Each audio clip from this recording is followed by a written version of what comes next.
Khepri's Horn is an underused exotic armour piece for Titans, but we got some buffs coming in Season 15, which are going to improve things across the board for Titans in PVE. Well, today I'm going to go through Khepri's Horn and the Code of the Devastator build, so you can unleash fiery hell on your enemies next season. But if you're new around here or find this useful, don't forget to hit that subscribe button down below for all the latest Destiny 2 content and turn on notifications by hitting that bell. There's a couple of improvements coming to Titans next season, including Rally Barricade and also Middle Tree Sunbreaker buffs. And I'm going to be putting together a combination of these elements together with Khepri's Horn. That is an exotic Titan helm, and we are going to create a PVE monster Titan build. I'm also going to take into account the artifact mods for next season, and I'll go through that really soon. But first of all, let's have a look at the changes to Rally Barricade coming on August the 24th, 2021. So Bungie said in a recent update for Rally Barricade, so this Barricade variant doesn't see much use, so they've made changes to make it more of a viable option. And it retains some of the reload speed benefits as before whilst adding other weapon buffs. So standing behind a Rally Barricade now provides the following weapon buffs. So you get plus 30 for stability, plus 10% of range, and minus 50% on flinch. And then we got a buff to all barricades, so currently certain fast moving abilities allow you to speed through an enemy barricade whilst taking minimal damage. And the goal of this change is to make players think twice before dashing through a barricade to engage the Titan on the other side. And barricades still can't cause lethal damage, but dashing through one should now always leave you with a sliver of health. So players moving at high velocity now take more damage when moving through the hostile Titan barricade. And barricades now slightly protrude into the ground to better protect the Titan's feet on uneven ground. And this should reduce instances where explosions and projectiles are able to sneak through the bottom of the barricade and hit the Titan. Well, with that in mind, let's have a look at the build. So this is a Khepri's Horn Titan PVE build. Now I'm going to be using a combination of exotic armour, subclass, weapons and mods that take advantage of the buffs coming in Season 15 for Titans, specifically focused on Rally Barricade and Middle Tree Sunbreaker. This one is going to be great for PvE content like Lost Sectors, Nightfalls and also Raids too. Well, first of all, let's have a look at the exotic armour. So we're going to be using Khepri's Horn. This is an exotic Titan helmet that comes with the perk Solar Rampart. So solar damage kills recharge your barricade, which unleash a blast of solar energy when summoned. So the main reason I'm going to be using this exotic armour is because of the recharge to the barricade, given the buff that's coming in Season 15. Ideally, we want to be getting that barricade up as much as possible so we can benefit from those weapon buffs. So specifically, we want the Rally Barricade for the buffs, and that is plus 30 on stability, 10% to range, and minus 50% on flinch. Well, next up, let's have a look at the subclass. So for this build, I'm going to be using Code of the Devastator, which is Middle Tree Sunbreaker. So this is getting a huge buff next season, focused on the throwing hammer melee ability. So more on that in a minute. But let's have a look at the subclass abilities. So we've got Throwing Hammer, throw a hammer from a distance, and after throwing it, picking up the hammer fully recharges your melee ability. We've got Roaring Flames, so kills with your solar abilities increase those abilities' damage, and that stacks up to 3 times. We've got Tireless Warrior, so after hitting an enemy with your throwing hammer, picking up the hammer triggers your health regeneration.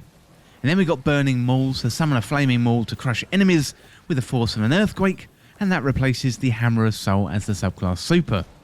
So Roaring Flames is great, but we are interested in the Throwing Hammer here, given the buffs coming in Season 15. So let's have a look at the improvements to Middle Tree Sunbreaker. So Bungie say we are extending the Throwing Hammer lifespan to allow Titans more time to finish an engagement and still pick up the hammer before it vanishes. And we also felt it could deal more damage against orange and yellow bar enemies, and also the new charge melee action allows you to throw your hammer point blank at an enemy.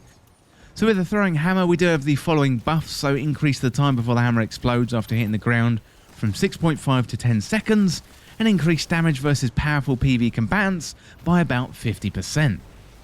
Well, next up, let's have a look at the weapons. So in the kinetic weapon slot, I'm using Chroma Rush, and this is an auto rifle from Season of the Splicer. This is good because we've got an anti-barrier auto rifle mod as part of the Season 15 artifact, so having an auto rifle as part of the build is going to be key. So if you don't have Chroma Rush, then another kinetic auto rifle will be absolutely fine. For example, the 7th Seraph Carbine, False Promises, or the Forward Path. In the energy slot, I'm using Jotun or Tiku's Divination, so that is a fusion rifle or a bow. So these are both solar weapons, and that's good because of the Solar Rampart perk on the exotic armour. So solar weapon kills are going to recharge that Barricade nice and quickly. So both of these are good because of the artifact mods next season. So we have an unstoppable fusion rifle mod and an overload bow mod, meaning both of these are going to work really well for nightfalls, lost sectors, and also raids depending on the champions. So Jotun can be bought from the Monuments to Lost Lights, and Tiku's Divination can be attained if you had Season of the Chosen. Well, finally, for the power slot, I'm using Archon's Thunder. This is a solar machine gun, and machine guns as well, they're getting a buff in PVE in Season 15, so this one is going to complement the build really, really well. Well, next up, let's have a look at the mods. So I'm using the Elemental Well mods here. So first of all, Elemental Charge, so become charged with light by picking up an Elemental Well, and if the Elemental Well matches the subclass element, you gain 2 stacks of Charge with Light. I'm using Elemental Ordnance, so defeating a combatant with a grenade spawns an Elemental Well that matches a subclass energy type, and because I'm using a solar theme throughout the build, so solar weapons, solar subclass, this is going to work really, really well.